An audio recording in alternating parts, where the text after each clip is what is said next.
Caião, é o seguinte, eu acabei de me formar em psicologia, eu estou com síndrome do pânico. Estou fazendo tratamento com remédios. Mesmo orando, clamando, os pensamentos de doença grave sempre vêm na minha cabeça. Me sinto uma fraude como cristã, porque não consigo descansar no Senhor e nem pôr em prática o não andeis ansiosos que Jesus disse. Me dê uma palavra, Caio, por favor. Estou desesperada, é uma mulher que escreve. Quero que você entenda, filha. Você deve ter estudado isso na faculdade de psicologia na qual você se formou. E uma das coisas que na faculdade de psicologia a gente aprende é que o terapeuta, no caso você, que é a pessoa que se formou, que o terapeuta não é um ser mineral. Que o terapeuta sofre de tudo quanto os clientes também padecem.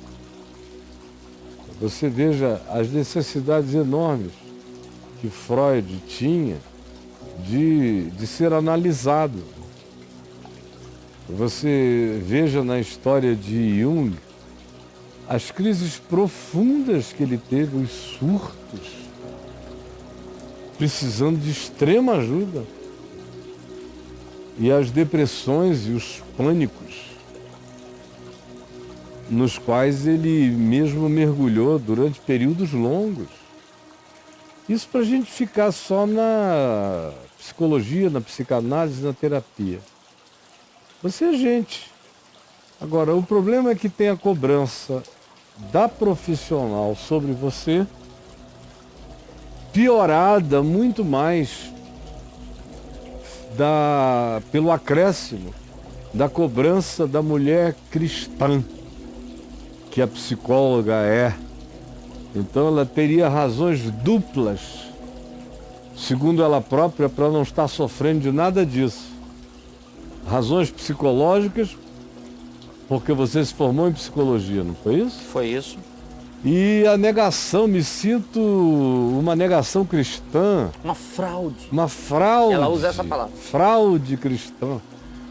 Por não conseguir praticar o não andeis ansiosos, porque eu estou com síndrome do pânico. Minha filha, que é isso? Jesus só disse não andeis ansiosos, porque a gente anda ansioso. Porque se a gente não tivesse uma tendência intrínseca para a ansiedade, ele não teria falado nada. Uma coisa extraordinária sobre Jesus é que ele não desperdiça palavras aonde não há questões. Não desperdiça mandamentos, não gasta, não. Nem palavras, não há questões. E por isso eu presto muita atenção nas coisas que Jesus não tratou. São tão importantes quanto as coisas que ele tratou. Porque em todas as gerações houve sempre pessoas com males semelhantes ou com situações semelhantes, com mudanças semânticas ou mudanças emblemáticas, simbólicas, nomenclaturas diferentes, designações diferentes para as mesmas coisas praticamente essenciais do curso da história. Mas em cada geração, especialmente numa geração complexa como a Jesus, que é chamada por Paulo de plenitude dos tempos, você estava vindo de 500 anos de reflexão filosófica grega extraordinária, extraordinária. Você vai para os primeiros astrofísicos e físicos da astronomia com intuição semi-einsteiniana, quase de Einstein. Você vai para Mileto, na Turquia, na antiga Ásia Menor, onde Paulo andou, e você encontra Tales de Mileto, uma quantidade enorme de outros pensadores formados ali em Mileto, 300 anos antes, 400 anos antes, 500 anos antes, falando de coisas semelhantes ao buraco negro. Então, era um tempo complexo aquele. Paulo não chama à toa de plenitude dos tempos, Deus enviou seu Filho ao mundo. O exército e o Império Romano absorvendo, assimilando, desenvolvendo culturas diferentes no mundo inteiro, se servindo delas, arquitetura explodindo. Se tem arquitetura, tem cálculo, tem matemática, tem física, tem tudo isso em processo. E uma liberdade de comportamento chocante dos romanos, que viviam como uma sociedade europeia atual vive, com mais liberdade em algumas áreas do que a Europa pós-moderna, pós-cristã. E Jesus está ali no meio, então eu presto atenção não só no que ele disse, eu presto atenção naquilo que ele não disse e que existia à volta dele, mas que, não tendo sido propostas como uma questão, ele não ofereceu respostas como uma demonstração. Ele respondeu o que apareceu como questão visceral para a vida. Então, voltando a você, ele disse: não andeis ansiosos, porque nós andamos ansiosos. Normalmente estamos ansiosos, não confiamos. Ele disse que a ansiedade cresce pela ausência da confiança. Confiança de que o Pai Celeste cuida, o Pai Celeste perdoa, o Pai Celeste me cobre hoje, o Pai Celeste me cobrirá e cobrirá os meus amanhã. E eu vivo hoje sem ansiedade, trabalhando pelo pão, que é o meu alimento de todo dia, mas sem fazer projeções angustiosas sobre o que vai acontecer daqui a algum tempo. Então ele diz: desmontem tudo aquilo em vocês em relação ao que vocês não têm nenhum poder de implementação. Por que vocês vão se preocupar por uma ocupação que ainda nem chegou? Ou por que vocês vão se angustiar fazendo projeções variadas de algo sobre o que vocês não têm nenhum poder? Vocês têm apenas o poder da impotência sofrida e autodestrutiva de vocês. Nada além disso. Então não andeis ansiosos. Agora, a maioria dos psicólogos andam ansiosíssimos. Com muita coisa. E o Freud viveu com muitas ansiedades. E o Jung com muitos surtos. Então, primeiro, tire essa cobrança da própria psicologia, porque a psicologia, se for honesta, ela se oferece como um doente tratando outro doente. É só que a perspectiva de cada doente pode ajudar o próximo, o semelhante. Mas não é um ser curado ajudando um ser doente, são doentes trocando e dialogando, de modo que o doente que procura, que é o cliente, fala de suas dores, e o doente que ouve, que é o terapeuta, ouve essas dores, processa a partir do ângulo de percepção e devolve na expectativa de uma ajuda, de uma reflexão solucionadora para a pessoa. Mas é doente ajudando doente. E quanto ao aspecto crente da sua angústia, pelo amor de Deus, veja segunda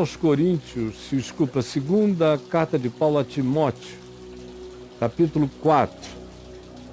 Segunda carta de Paulo a Timóteo, capítulo 4. Se você procurar aí no meu portal, escrever Segunda Timóteo 4, 18. você já vai achar um bocado de coisa, né? Tem 18. Aí tem o que aí? Tem o Carreirinha, que você leu, né? Isso, Claro. o que mais? Aí tem viver a palavra mesmo em circunstâncias adversas. Olha aí, é isso que eu quero que ela chegue aí. É aqui? Também pode ir adiante. Eu minto muito. Passe aí do Carreirinha. Carreirinha de novo. Trabalho de divulgador do evangelho nesse mundo de afrontas e mentiras. A palavra igreja em Paulo. Não, eu quero agora que você escreva aí, você escreva aí A graça não desnaturaliza. A graça não desnaturaliza. Tá bom? A graça... 3 registros. Olha, aí vai em cima. Não deixe... Não deixe a religião desnaturalizar a vida. Não meta Deus em tudo. Ele não gosta de aparecer. Isso, aí tem... Só uma mensagem de outro dia, deixa eu mostrar aqui para vocês. Não faz muito tempo que eu preguei isso aqui, especificamente ali no Caminho da Graça, que não deve estar aí no portal. Deve estar no On Demand, mas o portal está passando por processos de renovação, né? Então ele está operando meio mandembemente. Mas deixa eu ver o texto preciso de 2 aos Coríntios 4. Você colocaria aí de 9 a 18? 2 aos Coríntios 4, de 9 a 18. Mas aqui você vai ver que Paulo está preso. E preso, ele diz que está sem nada. E ele diz a Timóteo, olha, eu estou sozinho, sofrendo de uma profunda solidão, sem amigos. Demas me traiu, Crescente foi para a Galácia, Tito para a Dalmácia, somente Lucas está comigo. Aqui entre nós a igreja me traiu, me deixou sozinha no julgamento. Alexandre o latoeiro, verso 14, causou-me muitos males, se levantou contra mim. Na minha primeira defesa ninguém foi a meu favor, nenhum crente da cidade. Eu fiquei sozinho, mas o Senhor me assistiu. Mas tu, quando vieres, traze para mim uma capa que eu deixei na casa de Trode, porque eu estou passando frio. E traze também o rolo de pergaminhos, porque eu estou num tédio profundo. Solidão, abandono, rejeição, tédio, frio, depressão, envelhecendo, morrendo e não vendo perspectiva para a nova geração. E o cara está nesse estado arrebentado, reagindo pela fé. Mas ele está vivendo tudo que ele está vivendo, ele confessa. Vem logo. Vem logo, o Senhor me assistiu, mas eu estou precisando de amigos, de gente, de ajuda. Porque a graça de Deus não nos desnaturaliza. Tem um livreto meu do passado com esse nome. A graça de Deus não nos desnaturaliza. E tem um outro aí sobre, eu acho que é a síndrome do super-homem. Escreve super-homem.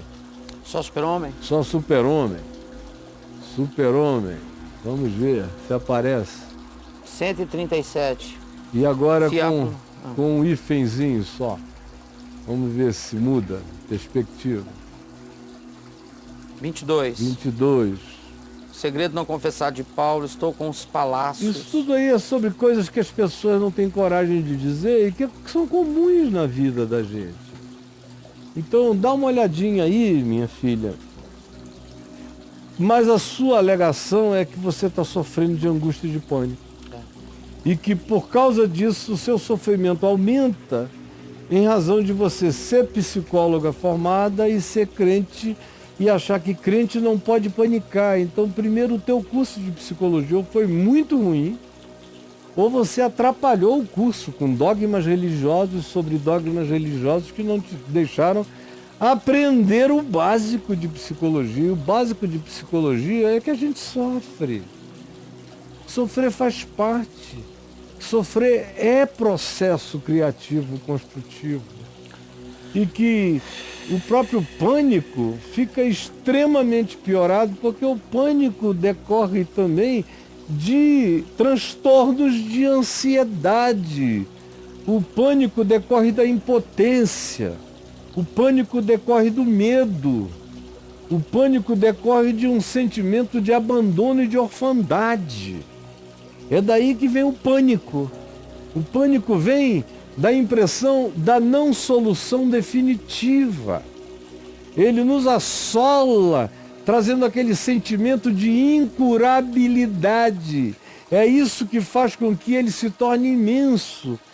Ele pode ser provocado por algumas coisas e por algumas causas, mas quando ele se instala, ele aumenta indefinidamente porque ele acresce todo o medo de um outro medo, o medo de que aquilo que se instalou na gente não saia nunca mais, seja intratável e incurável. Esse é o pânico do pânico, que chega com um poder avassalador.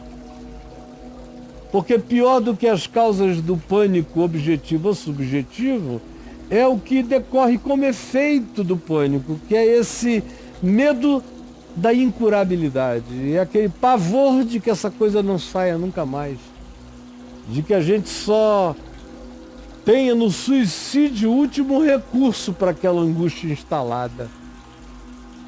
Esse é um dos pânicos do pânico. De modo que se você escrever síndrome do pânico aí no portal, transtorno do pânico, crise de pânico. Eu coloquei ansiedade e pânico. E pânico. Deu 28, tá? A primeira aqui é ansiedade, pânico, depressão, sensações de falta de fé. Sensações, falta de fé. Não Dá deu, para não? jogar lá para dentro a moçada aí? Deu aí? Olha lá. Primeiro Obrigado. vídeo aí, ó.